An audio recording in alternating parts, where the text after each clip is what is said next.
आज मैं आप लोगों को बताने वाली हूँ क्यों मेरी फर्स्ट इंटरनेशनल ट्रिप मेरे लिए बहुत स्कैरी थी और क्यों मैं एयर इंडिया से कभी भी आज के बाद ट्रैवल नहीं करना चाहूँगी। और ट्रिप की शुरुआत होती है with us going to Hong Kong, me and my mother. हम दोनों अकेले हांगकांग गए थे। ये मेरी और मेरी मम्मी दोनों की फर्स्ट फ्लाइट थी एंड फर्स्ट इंटरनेशनल ट्रिप थी। हम लोग एक्साइटेड थे, डरे भी हुए थे। मुझसे ज़्यादा मम्मी को बहुत ज़्यादा डर लग रहा था क्योंकि मम्मी को वही टेंशन थी कि हम दोनों को संभालेगा कौन। तो हम लोग गए थे एयर इंडिया से एंड सबसे पहला तो जो हमारी पूरी trip was like a story, मतलब स्कैरी स्टोरी। अगर आप लोग स्टार्टिंग से स्टोरी डालना चाहते हो तो please let me know in the comments. मैं आप लोगों को वर्स्ट पार्ट बताती हूँ स्टोरी का। तो अब क्या होता है, हमारी ट्रिप ख़त्म हो जाती है, ठीक है। It was our last day. हमारी सुबह की रिटर्न फ्लाइट थी। हम लोग अपने होटल से चेकआउट करते हैं, हम बस लेते हैं एंड हम एयरपोर्ट पहुंचते हैं और हम लोग अपने चेक इन करा रहे होते हैं, ठीक है। लगेज चेक इन करा रहे होते हैं एंड तब हमें पता लगता है कि रिटर्न की सिर्फ मम्मी की फ़्लाइट टिकट्स हो रखी है, मेरी फ़्लाइट टिकट्स नहीं हो रखी। ये क्या प्रॉब्लम है। एक बेस्ट पार्ट या एटलीस्ट उसमें से अगर हम कुछ पॉजिटिव चीज़ ढूंढें तो ये था कि एटलीस्ट ऐसा हुआ कि मेरी फ़्लाइट नहीं बुक हो रखी थी, मम्मी की हो रखी थी। क्योंकि अगर ऐसा होता ना कि मेरी हो रखी है मम्मी की नहीं हो रखी तो मम्मी को बहुत ज़्यादा प्रॉब्लम होती कि मम्मी पूरा फिगर आउट करने में मम्मी को बहुत दिक्कत होती, पर मुझे नहीं हुई थी। हम लोग चेक इन करवाने जाते हैं एंड वो हमें बताते हैं कि मेरी राशि नाम से कोई फ़्लाइट नहीं है, मतलब रिटर्न की कोई बुकिंग नहीं है एंड मेरी बुकिंग जो थी 26 की थी, ठीक है। एंड ये प्रॉब्लम क्यों आई ये मैं आपको अगली वीडियो में बताऊंगी। तो अब क्या होता है, अब मम्मी पूरा डर जाती है, ठीक है। मैं अपनी 16 साल की बच्ची को अकेले अलग देश में कैसे छोड़ के चली जाऊँ, ठीक है। मम्मी तो पूरा रोने वगैरह लग जाती है एंड मुझे भी थोड़ा सा रोना आ रहा होता है कि अभी तो मेरी रिटर्न की फ़्लाइट टिकट्स भी नहीं बुक है। अच्छी चीज़ थी हांगकांग एयरपोर्ट के बारे में कि वहाँ पे जो आपको चेक इन है ना, वो आपको टिकट्स, मतलब जैसे आप एयरपोर्ट के अंदर एंटर होते हो ना तो आपको कोई टिकट वगैरह नहीं शो करनी पड़ती एंटर होने के लिए, जस्ट एयरपोर्ट में अंदर जा सकते हो। दिल्ली एयरपोर्ट पे जैसे हमने मतलब दिल्ली एयरपोर्ट पे क्या होता है कि पहले आपको टिकट्स अपनी शो करनी है, उसके बाद ही आप एयरपोर्ट के अंदर एंटर कर सकते हो। ऐसा हांगकांग में नहीं था। अगर होता तो और दिक्कत होती क्योंकि फिर मैं अकेली बाहर क्या करती एयरपोर्ट के, राइट। तो मैंने अंदर एयरपोर्ट के टाइम स्पेंड कर लिया। तो समथिंग अराउंड, अब क्या होता है कि मम्मी तो पूरे रोने लग जाती हैं कि मेरी बेटी अकेली रह जाएगी वगैरह। पर अब एकदम क्या होता है कि बोर्डिंग गेट्स बंद होने वाले थे, मतलब एंड मोमेंट का टाइम चल रहा था क्योंकि हम लोग पहले फिगर आउट ही कर रहे थे कि भाई ये क्या हो गया वगैरह। उसमें हमारी बहुत देर लगी क्योंकि एकदम से कुछ नहीं हुआ। एयरपोर्ट का स्टाफ था वो भी बहुत हेल्पफुल थे, वहाँ पे एक इंडियन भी थे तो उन लोगों ने हमारी थोड़ी हेल्प करी, पर वो भी कुछ कर नहीं सकते थे उसमें।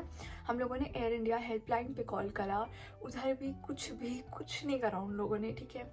एंड एयर इंडिया का इतना वो चल रहा है, लोग ट्रैवल नहीं करना चाहते एयर इंडिया से। मेरा रीज़न कुछ और था, बट हाँ मेरा था कि मैं कभी एयर इंडिया से ट्रैवल नहीं करूँगी।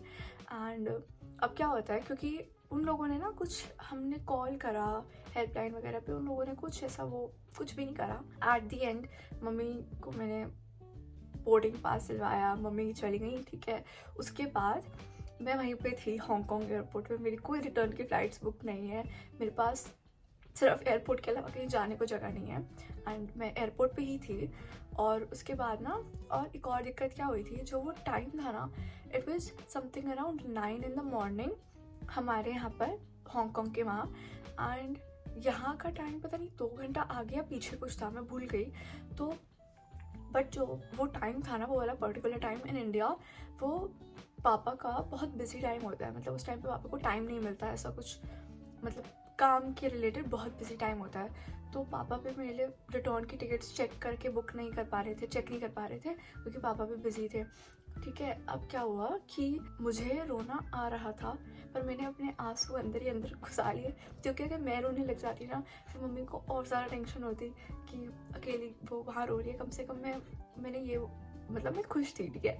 मैं थी खुश, जेन्युइनली खुश थी मैं कि अलग देश में मैं अकेली हूँ, एयरपोर्ट पे ऊपर हूँ, तो मुझे बहुत अच्छा लगा। ठीक है, मेरे साथ क्या होता है, इफ़ आई एम अलोन तो मैं चीज़ें मैनेज खुद से अच्छे से कर पाती हूँ। बट अगर मेरे साथ कोई साथ में हो जिनका भी मुझे संभालना है कि इधर उधर, तो उसमें मैं बहुत पैनिक में, मेरे से सब गलत हो जाता है। तो मैं अकेली थी तो आई मैनेज सब कुछ अच्छे से, ठीक है। मैं एयरपोर्ट पे 7-Eleven, ठीक है, खा पी रही हूँ आराम से, क्योंकि मम्मी मुझे पैसे मुझे ही दे के गई थी सारे। ये चीज़ मुझे बहुत अच्छी लगी, क्योंकि हम लोगों ने इंडिया में एक्सचेंज कराई थी ना करेंसी, तो हांगकॉन्ग की करेंसी हम साथ में ही लेके आ रहे थे, तो मेरे पास सारी करेंसी मम्मी ने छोड़ दी थी, ठीक है। तो अब क्या हुआ कि पापा ने बुकिंग्स वगैरह देखी। अब एकदम से फ्लाइट्स का जो था, पता नहीं कुछ तो हुआ, बट रिटर्न की मेरी फ्लाइट्स हुई कैथे पैसिफिक की, Cathay Pacific, and it was expensive. हमारे लिए इट वाज वेरी एक्सपेंसिव, क्योंकि जो हमारी ये ट्रिप थी वो बहुत बजट के अंदर ट्रिप थी, ठीक है। हमने बहुत ये सोचा था कि फर्स्ट ट्रिप है, हम ज़्यादा नहीं खर्चेंगे, क्योंकि खर्चने को है भी नहीं उतना, ठीक है। सिर्फ ये इंटरनेशनल ट्रिप हम सिर्फ एक्सपीरियंस के लिए जाएंगे, तो हमने इतना पैसे खर्चने का नहीं सोचा था दिमाग में, तो हमने वहाँ पे भी इतना खर्चा नहीं किया था, ठीक है। बट ये जो रिटर्न की फ़्लाइट की टिकट थी, इसी ने सारा का सारा हमने जो सेव करा था पैसा कि यहाँ पे बचा लेते हैं, यहाँ पे बचा लेते हैं, वो सब उस फ्लाइट में हो गया। एंड वापस तो आना ही था। अब क्या हुआ, मैंने तो इतना मुझे मज़ा आया ना कि फिर मैंने सोचा कि अगर मैं इंटरनेशनल ट्रिप पे जाऊँगी तो मुझे अकेले जाना है, क्योंकि I really enjoy my own company. मुझे बहुत मज़ा आता है अकेले, ठीक है। मैं कहीं पर भी अकेले जा सकती हूँ, एंड इंडिया ही नहीं, मैं अगर इंडिया में भी अकेले कहीं चली जाऊँ तो मुझे बहुत मज़ा आएगा, ठीक है। वो अलग बात है कि लोग ऐसे वियर्ड तरीके से देखते हैं अगर किसी रेस्टोरेंट में भी अकेले जाके बैठ जाओ कि अकेले। मैं वहाँ पे जब थी एयरपोर्ट पे, मैं घूमी वगैरह, ठीक है। मैंने आज सच कुछ, मेरा खाने का मन कर रहा था बट मैंने नहीं खाया। मैंने कहा है तो पैसे मम्मी पापा के, अब मैं अकेले खर्चूँ, उनके साथ खर्चूँ, पैसे तो वही हैं, तो मैंने नहीं खर्चे, ठीक है। 7-Eleven से मैंने थोड़ा सा खाया। मेरा मैकडी जाने का मन कर रहा था बट इट वॉज एक्सपेंसिव, तो मैं नहीं गई। एंड ये भी था कि भाई अब तो फ़्लाइट की टिकट बुक हो ही गई है, फ़्लाइट में खाना मिल जाएगा, वही खाएंगे। मैंने ब्रेकफास्ट टे कर रखा था, ठीक है। अब मेरी जो फ़्लाइट हुई थी वो समथिंग अराउंड शाम के 5:30 बजे की हुई थी। मैंने दोस्तों से बात वगैरह करी, मैंने उनको बताया। मुझे इतनी खुशी हो रही थी ना सबको बताने में, क्योंकि आई गेस मैं पहली ही ऐसी बच्ची हूँ घर की और सब में कि जो एक अलग देश में अकेली रह गई, तो मुझे उस बात की बड़ी खुशी सी हो रही थी। तो मैं सारे दोस्तों को बता रही थी, सब अपने कज़न्स वगैरह को बता रही थी कि मैं तो अकेली हूँ हांगकॉन्ग में, ठीक है। मम्मी जितनी देर में इंडिया में लैंड भी नहीं हुई थी ना, मैंने सबको पहले ही बता दिया कि मैं अकेली रह गई। जैसे ही मम्मी इंडिया में लैंड हुई, मम्मी को सबके कॉल्स आने लग गए, क्या हुआ राशि अकेली रह गई, अकेली कैसे रह गई, क्योंकि भाई अलग देश में घर की बच्ची अकेली रह गई है, सबको टेंशन होने लग जाती है। मम्मी शॉक में कि है तुम्हें कैसे पता लगा, क्योंकि पापा ने तो बताया नहीं था। ऐसे ही मैंने पूरा वो कर दिया, तो मैं बहुत ज़्यादा एक्साइटेड हो गई थी। उसके बाद सब कुछ स्मूथली गया, टिकट्स हो गई, एंड फिर मैंने चेक इन कर लिया, ठीक है। अब क्या होता है, मेरे पास 2 बैग्स थे। एक था जो आप शोल्डर पे हैंग करते हो, और एक बैग जी सूटकेस जब मम्मी ने चेक इन करा था ना तभी हमने दे दिया था, बट द बैग जो हैंग करते हैं वो वाला मेरे पास था।